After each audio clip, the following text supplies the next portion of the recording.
Hello and welcome to another edition here of Pro Wrestling 101. I am JP John Paz from the two-man power trip of wrestling. And of course, I am joined by the star of the show, the man that was the former ECW World Heavyweight Champion and ECW World Tag Team Champion. He is, of course, PJ Polacco, just incredible. How you doing today, sir? I'm doing really good.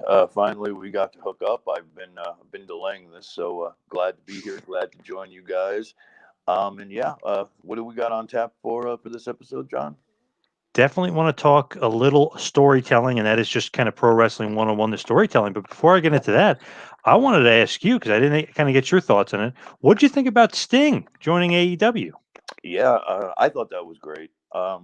It really, what made it so great for me is, Sting hasn't been in the conversation in the least bit in pro wrestling. He was just, he kind of left WWE and really didn't, say anything or have any plans to continue. So it was just kind of cool. Came out of nowhere. So I think it's a great attention getter. I think it's great for AEW, and all around, it's just going to be fun to see how he interacts with everybody and all the just the different ideas you could use him for. I'm sure he's not going to be wrestling many matches, maybe one or two tops, but it's just cool to have him on. I think it was a great get, and it was a special moment for AEW, a good one.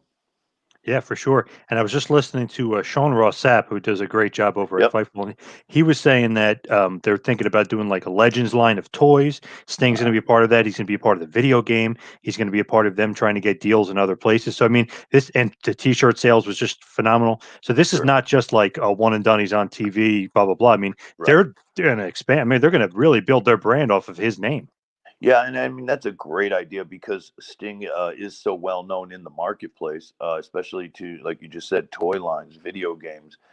He's been, the head of WCW for many, many years. Also had a hell of a run in WWE with merchandise and all that kind of stuff. So just to have the brand, the Sting brand on AEW is going to open up a lot of doors, and it's going to sell him a hell of a lot of merchandise too. It's just cool to have him on board. It's awesome. I know he's 61. He's older and stuff, but I mean, he Is he still looks good. 61? Yeah, yeah. Wow. But he's Wow. Yeah. still, I mean, he still looks good. He's still the Stinger. I Yeah. mean, he's not going to be wrestling full time, but it's just kind of awesome to have him on board. And I just love it. It's like WWE really could have done. I know they did a lot with him with documentaries and stuff, but Right. losing to Triple H at Mania sucked. Yeah. Obviously, losing to Seth Rollins, but injuring his neck was really bad. It was just one of those things where it's like they dropped the ball with using him in a good way. I mean, he should have been built up a little bit and had some wins under his belt. Yeah, I think so too. But the WWE is a strange animal. I talked about this recently somewhere with if they don't make you over there, you're not as big as the stars that they make. It just seems to be the train of thought. So I just think that Sting fell into that. I don't know if Vince gets off personally on doing that. You wouldn't think so. You would think Vince would be smart enough business wise to go forward, but obviously he didn't think he needed it. So hey, more for AEW and more for the wrestling fans, I guess. Yep. And Hall and Nash are like super honest about things, and Hogan is very honest. He's not gonna, bullshit around with certain things with wrestling. And he's like, or all three of those guys, and even Waltman said too, it's like we're around ringside for that match. We're like, why the hell did Sting lose to Triple H? Like, what the hell? It's just one of those things. It's like, all right, I guess WWF has to beat WCW. Yeah, yeah, and that's really what it is. And well, at least I think. I mean, it made no sense because Triple H is always going to be there, and he's Hmm. always going to have his moments. And I think this one would have just been it would have been more cool for the legacy and for what they could have done story wise with documentaries and with all kinds of things. So their loss, AEW's gain. Yep. And the other thing is no Sting Undertaker, which was seemed like Very weird. slam dunk, like Yeah, automatic home run. Like, okay, let's just put it out there. I mean, you could tell the story by literally just showing video packages of them and them right. coming together like once, or you know what I mean? Like you really build it up. Man, they dropped the ball. That was like just stupidity. Crazy. Yeah, and from what I understand, Vince was not too interested in that, which shocks me. Yeah. But well, the only thing I would have seen not the only reason I would have seen not to do it is both of them being older, not having a younger guy to carry it. But still, there's like you said, there's many ways to work around that, and even if you put him in a tag team situation, it could have worked with somebody. So yeah, Yep. Very, very weird. And that's one of those yeah, things where it's easy storytelling and kind of getting into the topic. Isn't that just an easy way to tell a story? So when you think storytelling in pro wrestling, like what does that mean as far as pro wrestling 101? What is storytelling? Well, I mean, what we do in pro wrestling, in essence, I mean, if you really want to peel back the layers, pro wrestling is about, it's supposed to be a competition. We're supposed to be competing for titles, similar to a sport. Who wins, who loses, who has the championships, right? That's what sports are about. And with pro wrestling, early on, it just kind of took a more carnival approach to it, and they started to use, heels and baby faces, good guys and bad guys. Feuds, you know what I mean? Fighters and wrestlers getting into personal, attacks and encounters with other wrestlers. So then you started to get into the storytelling mode. Now, storytelling it can mean two things. It can mean storytelling from an angle point of view or from a booking perspective, like I want to have a story told on these two particular athletes, or it could also mean storytelling, the story you tell in between the squared circle kind of a thing. So there's two kinds of storytelling, and hopefully we'll cover a little bit of both. But to me, the most important thing, if you really want to make it as generic as possible, the most important for me at least, between the squared circle is telling a story in the ring, because in essence, if you're working for a small independent promotion, you're generally, although a lot of indie promoters try, you're really not going to follow a long drawn out story, right? You're going to basically depend on those fans being there that night, so you have to entertain them that night through the storytelling in your match, and then you just kind of, you go from there. You really see, okay, what is it that the promoter wants from me? Who does he want to win? Who does he want to lose? And how do I convey that message to the best of my ability, both physically and emotionally in the ring? Do I do how do you want to go? Do I get hurt a body part? You know do I act a certain way or don't act a certain way inside the ring as the match continues? So you know it's really it's something that's lost, I feel, nowadays. Storytelling inside the ring, I mean, it's being done, don't get me wrong, but um, sometimes I just see a lot of younger people, a lot of high spots, which is cool. It's not about the high spots. People always think, older wrestlers are, poo poo on high spots. It's not that. It's just, in a lot of, I think Dean Malenko said it best recently on an interview somewhere on a podcast, that it's not about doing high spots. It's about selling the high spots. And then by selling them, you're initially, again, telling the story of, all right, on that last move, it really hurt my knee. I'm having a difficult time walking on it. Then your opponent may choose to, work on that knee, try to gain the advantage. That right there is telling a story, very much so. And I think, the move for move thing is cool, but you really miss out on the dramatics of telling a good story bell to bell, because that's as important as anything as far as getting the crowd emotionally involved. Why do you think though it's storytelling nowadays? Because it's so true. It seems like a lot of it is high spots or move to move to move. It's not really the selling and the importance of what's going on with the characters and building the match and everything else. Why do you think storytelling has kind of gone by the wayside in today's wrestling? I don't know, because it's always been a tool. I don't see it as, high spots have nothing to do with it. Using them have nothing to do with it. I just think that wrestlers today get a little nervous when they don't hear the crowd roar. Hmm. And I did too at times, when I was a lot less experienced. I would go to do moves, big moves, usually get big crowd reactions, and I kept wanting to get those reactions, almost move after move after move. I was afraid of kind of dipping, because to tell a story in a match, it's ebbs and flows and it dips, Yep. and there are going to be points in a match where the crowd has to kind of come down a little, and you have to have a little bit of uncomfortable silence, so to speak. I mean, you don't want the crowd dead, but you can't. In order to bring them up, they have to kind of settle down for a minute, and that's what coincides with telling a story in the ring. Whether it's working a hold or just simply selling a move properly. I mean, the dramatics of selling an injury could really ramp up, you know, the presentation of what's going on in that ring. And there's so many good wrestlers out there today that, can make you believe in what is going on in the ring.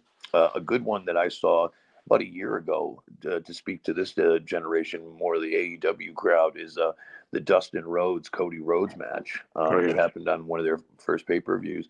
I mean, that was great storytelling from the aspect of not only did they have, all the bells and whistles of, them being brothers and all the obvious stuff that goes around that goes with being, in the Rhodes family.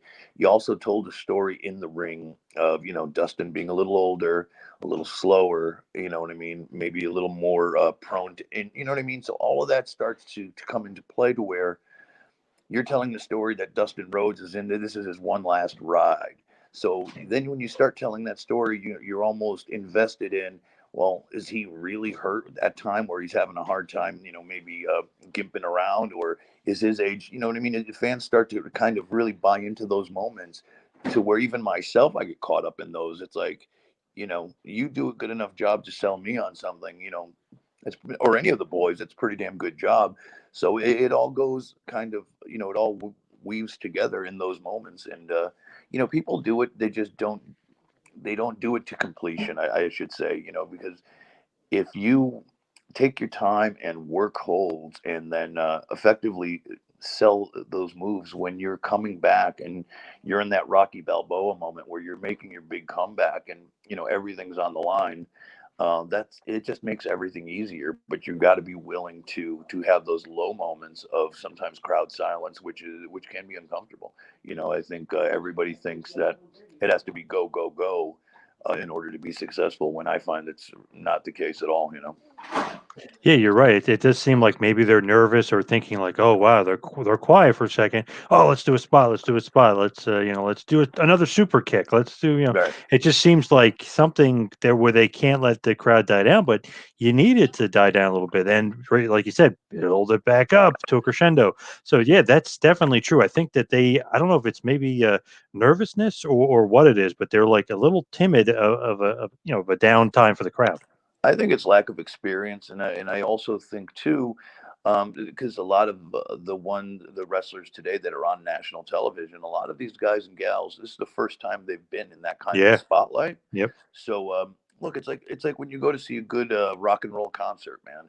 They start off with some of their biggest hits. Everybody's on their feet, they're going nuts, and then towards the middle of the show, you sort of get, although this is a track from the new album that nobody really knows yet, and it kind of Yep. slows down. But then, after a little bit, it starts to pick back up, and you end up with the greatest hits. And that's kind of how wrestling is. That's kind of how movies really are. You're sent on a roller coaster because it's really hard to go balls to the wall for the entire thing unless it's a very short match, because you really, in a perfect world, the matches are supposed to go up and down, but at the end you're supposed to reach your pinnacle.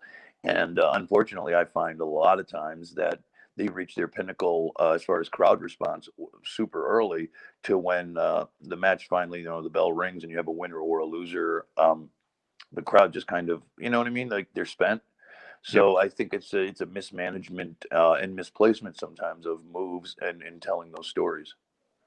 With storytelling, does it also kind of include, let's say, there's a big pop in the match, should have, let's say, 13 minutes in, whatever it is, should have been the finish. They kick out, false finish is not the finish. Is that a part of storytelling too, where it's almost like they should know when to end it and when to keep Oh, it for going? You know what I mean? Is that kind of all encompassing as well? Oh, absolutely. I mean, for matches like that, especially, you should play it out in your head, really. Whether you pre-plan most of the stuff or you ad lib some of the stuff, whatever. But you should have, your outline. What I always believed in, the way I structured my matches for that reason was, start hot, or whatever. Just do your exciting stuff in the beginning, get the crowd into it. I'll just go on riff on me and Jerry Lynn, for example. We'd start out, he'd out wrestle me. We'd do some exchanges, some chops, some back and forth, and then basically somewhere in the middle, I would, through cheating or otherwise, break them down, start to work on them. Then, exhaustion comes in and we start to get a little tired. So you're really, you give the announcers also time to get you over and to get the storyline over, because a lot of times people don't understand that the announcers on the other side, they need a break to tell a story too, right? Because they're in there with you telling that story, relaying it on television. So if you're working the back or working, an arm or whatever, trying to put on a figure four or whatever hold you're trying to do, you're just giving those guys time to relay the story and to tell what has been going on. Because if you're constantly going move after move and oh my god and look at this and look at that, you're getting some action, but you're not really getting the emotional investment. So then when you finally get to false finishes, which are, false finishes once again should be believable, and that is the end of the match, then you're home. Then that's when you have the fans, and from there it's just a matter of which finish you choose. So Do you talk with the announcers like beforehand and say, "Hey, this is going to be a slow spot. Really get the story involved," or they tell you, "Hey, slow it down at one point. I really want to get you over." Is that a conversation that's happening with the announcers? There certainly have been, yeah. I've certainly seen for bigger matches in the WWE, guys talk to the announcers, especially with like, let's say I'm trying to portray something, or do something. I want to make sure that the announcers understand what it is I'm trying to do. Therefore, they have the opportunity to notice what I'm doing and dissect it properly. Like, we're going to try to do this spot where he maybe goes to do something to me and he hurts his back, and then I'm going to try to kind of, during that heat, I'm going to try to continuously work on his back and really kind of, have that be part of what we're trying to do and the part of the story we're trying to tell. So if you could kind of look out for that. So that's been done many times, especially the more intricate you get. And yeah, so I've always, when I've had the opportunity, especially in ECW, have worked with announcers and telling them kind of, this is where we are, this is kind of where we're trying to go, and they'll help you along. And just, it's like working together just to help narrate the action that you're providing, and to do it accurately, because sometimes, there's been times where I've done something, and that is and the commentators will just say it was something else and completely go left on what I was trying to do. So Hmm. that could be a problem. So the more clear you are in enunciating, the intentions of the moves and so forth, the better. So yeah, that does happen more than you think, but more for like big television and pay-per-views than regular kinds of television matches, so to speak. I feel like the announcers can play a big part Big in role. storytelling, and Oh it's yeah. so funny with AEW. Just to kind of go back to them for a second, JR and Tony Schiavone are so like brutally honest that Yeah. sometimes when the wrestler's doing makes no sense, they literally tell you like, "Okay, this makes no sense." Right. Like, I mean, like sometimes the story can just break down, and the announcers can't even explain what the hell's going on. It happens so much, and you're right. They can't help themselves, but it's very true, because you are almost, you can make an announcer look bad if you're trying to have them sell something that doesn't fit, that doesn't look right, or quite frankly, the announcers do not know where to go with it. So having that clear line of communication is really, really important, and being as, yeah, I don't know, just as straightforward as you can sometimes is more important than, I don't know, making it more difficult. Look, fans want to watch wrestling, and and they want to enjoy wrestling, and they want to enjoy it for its basic stuff, not for, I don't know, like a lot of our men and women in like AEW and stuff. I pick on them a lot because I watch their show the most, but they will try to do things that are sometimes so out of place and so I don't know, misappropriated in their matches that it's really hard to follow. And their thing is, they'll say, "Well, we're trying to do what New Japan does," and I've watched New Japan. They are actually very precise in communicating what they do in the ring, where I don't even need commentators. I don't understand. I watch the Japanese feed at times. I don't know Mhm. what they're saying to me, but I could see that there's a clear cut story. So I think a lot of times the moves that they do in New Japan and in other foreign places that are, so near and dear to a lot of our, young talent around here, that they misinterpret what they're trying to do and just kind of go about it in a very indie centric way, so to Yep. speak. But yeah, I mean, I know I could pick on people nowadays for doing certain things, but I I always believed, and Shawn Michaels used to say this all the time.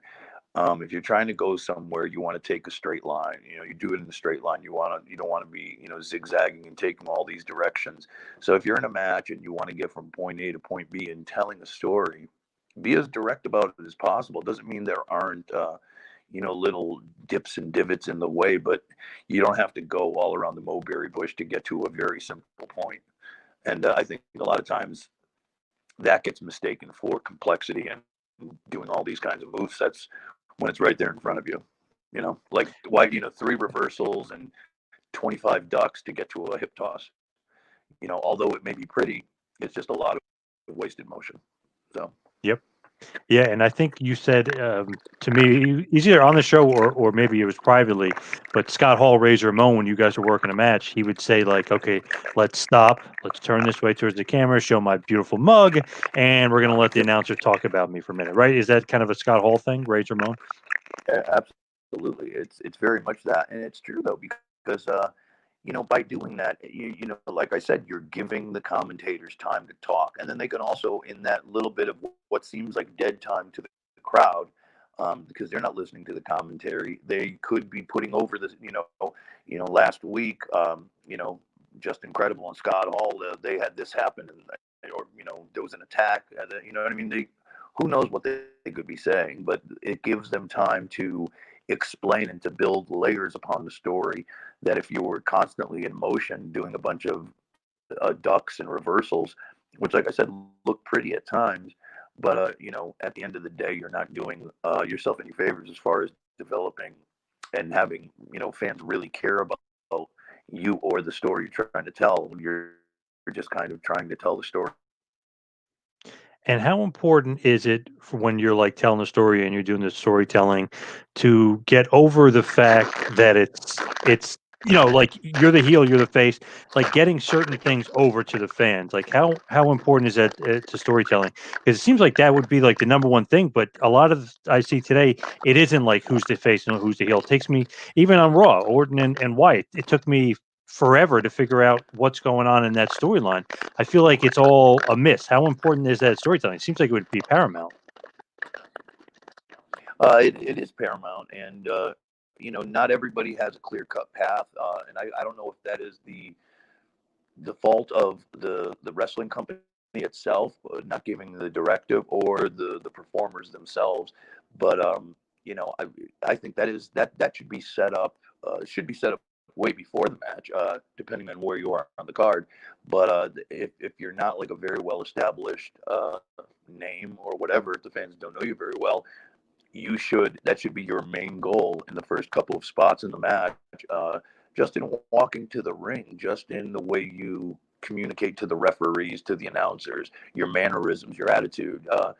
There's a lot of things that guys can do to say I'm a bad guy or I'm a good guy, and not simply by yelling and screaming and being a jerk. Just like there's some guys that would walk into the ring like a Ric Flair.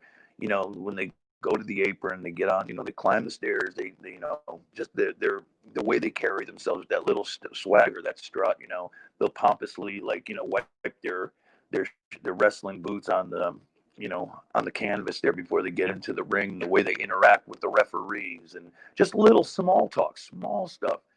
You know what I mean? Like, I always did that. I always tried to, like, when I'd get into the ring, I would always work with the referee, especially before anybody got into the ring, like my opponent or whatever. It would be like, just a little bit of, you could just give them a glare, or they're trying to check your wrist, your wrist tape or whatever. You can kind of just, you don't have to go so classic retro and start yelling and screaming, but just little subtle hints of, you don't want anything to do with this kind of a thing. There's just many ways, whatever, however it is, and whatever it is you're trying to accomplish.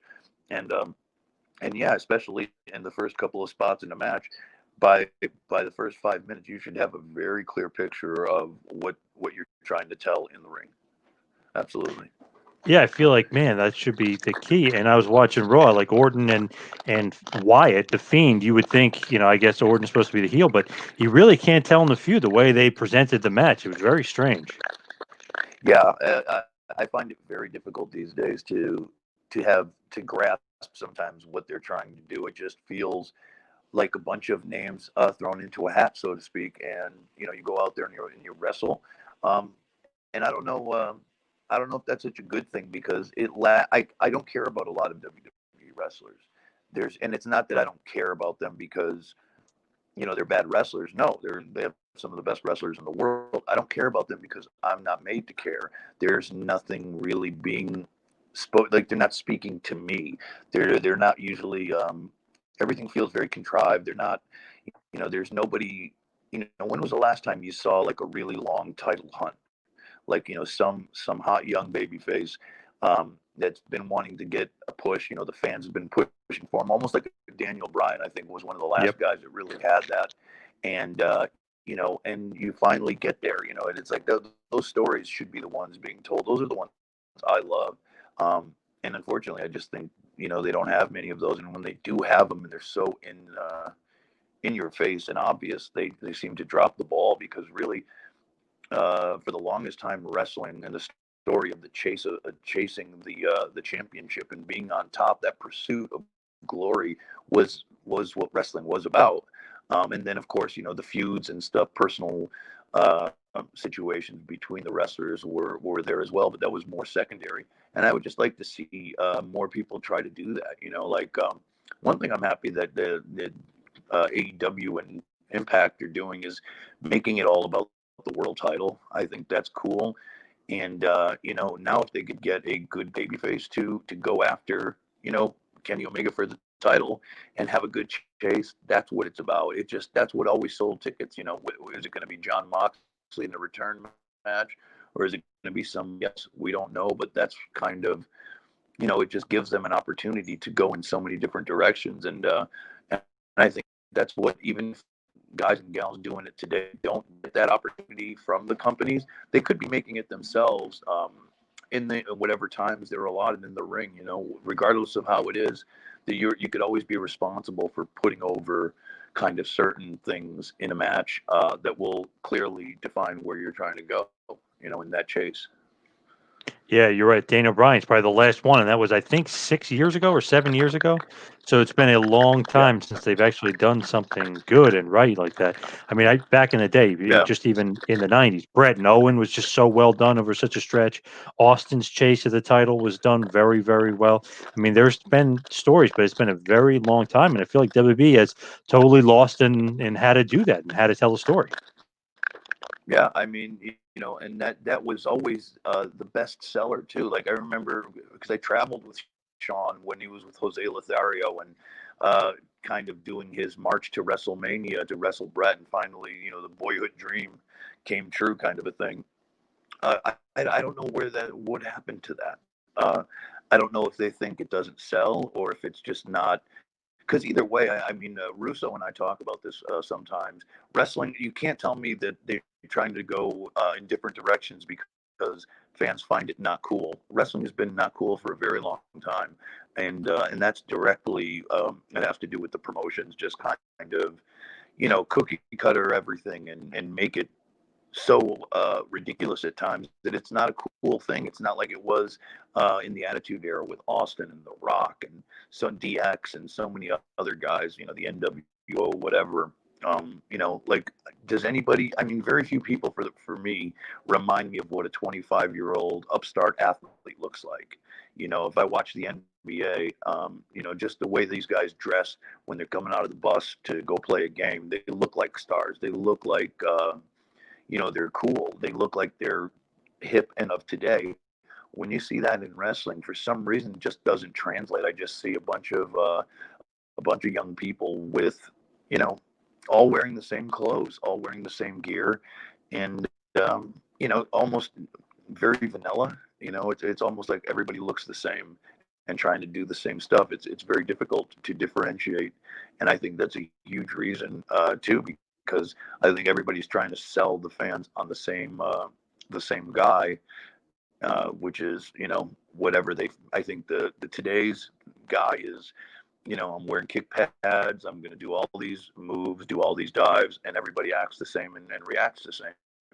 Where I haven't seen anybody really step out of the box to be different and to just to try to get ahead of the pack in that sense. Because if you have a character that's undeniable, I'm surprised they haven't done more with a Lance Archer, for example. But somebody that's so different that the fans have no choice but to cheer. Like, where's the next Undertaker? And I know that's big shoes to fill, but there's no characters, even comparatively speaking, out there like that. And that's just that's a creative thing. I think that they've forgotten or are afraid to kind of go in those directions creatively. So I don't know. I think it's a little bit of everything. It's the guys and gals trying to just all be the same, or maybe they're scared and feel that's what the office wants them to do.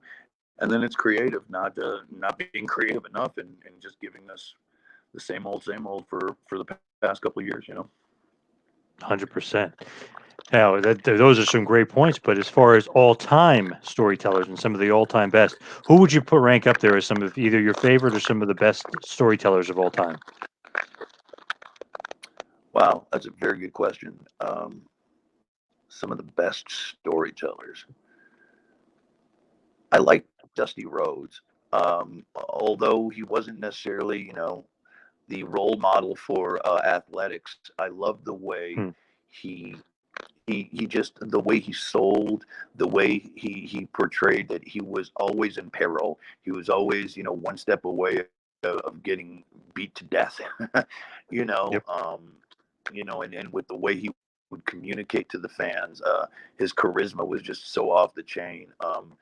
Who else would be another great one? Because I just don't want to say the obvious ones, but for me it was Right. always too like a Ricky Steamboat was a great storyteller, and he told stories more or less with his body in the ring. He didn't, you know what I mean? He wasn't like this big, fancy, flashy guy, but his selling communicated and told the story of, like when Macho Man hit him with the bell, the Throat. Yep. ringside bell with the throat. It's like I mean, I'd sit at home like holding my throat, like I can't breathe. I feel you, Ricky. And that's just that kind of stuff is imperative, because if you can make people at home feel that, then you're essentially telling a great story. And of course, I would say, guys like even Hulk Hogan was a great storyteller. I mean, I know people are gonna be like, really, Hulk Hogan? He doesn't get any credit. Hulk was around for a very long time and drew a lot of money, and I know it kind of became passe. But the earlier years of Hulk Hogan, he was as good as anybody. As good as anybody out there, communicating and telling stories to the masses. I mean, especially for me as a kid. I mean, I know.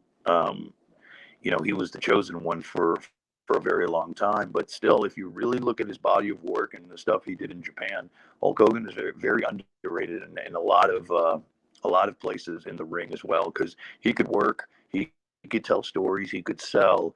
And if you think about it, he was probably one of the better ones at it. I mean, he made millions and millions of dollars throughout his career, and even when he reinvented himself with the NWO, was still kind of, so that's a little bit of a shock. But yeah, I thought Hulk was always one of my favorites. So For sure. I was going to say Hulk is probably one of the best. And then I was going to throw in there Bret Hart. I feel like what he would yeah, do in the well, yeah, ring and his storytelling was just, on another level. He was definitely one of the best, if not the best, in the ring storyteller. yeah, yeah. Brett definitely was good. Brett was very much. He was like a silent assassin in the ring. He told stories just basically with his physicality and his style of wrestling, and very few people were able to do it on that level the way he did. Because he wasn't the flashiest promo, although he wasn't a bad talker by any means.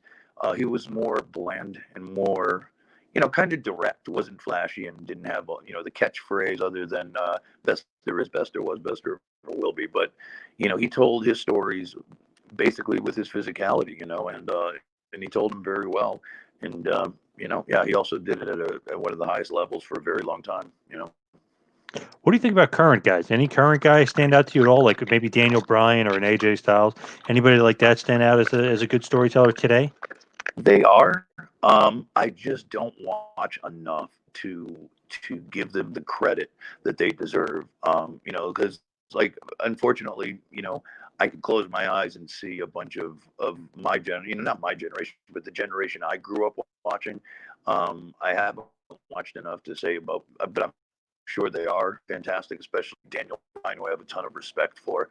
But I mean, today, I there just doesn't seem to be those guys, those people that who can actually. And it's funny. He started, and the reason I bring his name up is he started following me on Twitter.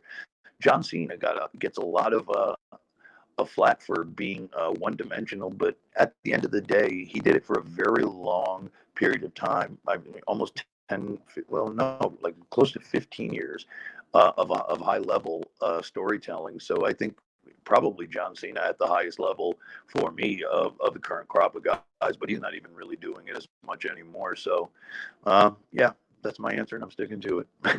Yeah, there's not too many guys nowadays that are doing it at the level of Yeah. the Hogans and the Brets of the world. That's for sure. Now, as we head towards the finish here and go for the plugs, just want to mention you can follow me on Twitter and Instagram at Two Man Power Trip. You can check out my website tmptempire.com. PJ, where can the fans find you?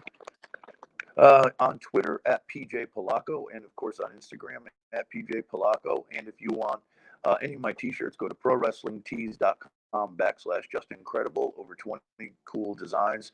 Go there and check it out. And also, I'm working with a new company called theindyconnection.com, doing cameo style videos and a couple of t-shirts on there as well. So check them out. And that's pretty much it. And of course, Russo's brand, you go to russosbrand.com. You can follow Vince Russo on YouTube. And of course, on Patreon, patreon.com/RussoTWC. And PJ, you got the AEW review show on there every week. Yes, sir. Every Friday we go live at 10 a.m. on Twitch for the first 10 minutes. Then, of course, later on in the day, we are on Vince's Patreon at TWC. So check that out. And just one other thing, PJ. Kevin Sullivan messaged me and said that on 12/19, December Yes. 19th, NAWA, Daytona Beach, Florida, at the Ocean Center, he said that the Blood Hunter is going to destroy you. What do you think about Well, that? I think that it would have been great, but that said, it got canceled. Oh, wow. I didn't know that. Wow. Yeah, it Wow. broke my heart, man, because I was looking forward to seeing Kevin, and never got to work with Kevin Sullivan. So I was so Really? looking Wow. I'm forward. surprised. Yeah, yeah, it was going to be like kind of like a bucket list thing for me. So, yeah, unfortunately, it got canceled. So, yeah, I won't be going down there. So maybe sometime in Oh, the near man. future. Yeah, I got I it. know I'm He bummed out. made this was from a couple days ago. Maybe he doesn't know that it was canceled. I got to let him know. Damn, that Yeah, stinks. I was looking forward to seeing you against Blood Hunter. That would have been nice. yeah. So it sucks too because that was my Christmas money. That was my extra Uh, Christmas money. So, anyways, I I got digress. you. I got you. And of course, like I mentioned, you can follow Vince Russo on YouTube or Patreon, patreon.com/RussoTWC. PJ, why don't you take us out the only way you know how? Absolutely. Thank you very much, guys, for joining us on Pro Wrestling 101. Myself and John from Two Man Power Trip. Pro Wrestling 101 is not just the coolest, and Pro Wrestling 101 is not just the best. Pro Wrestling 101 is just incredible. Thanks a lot, guys. See you next week.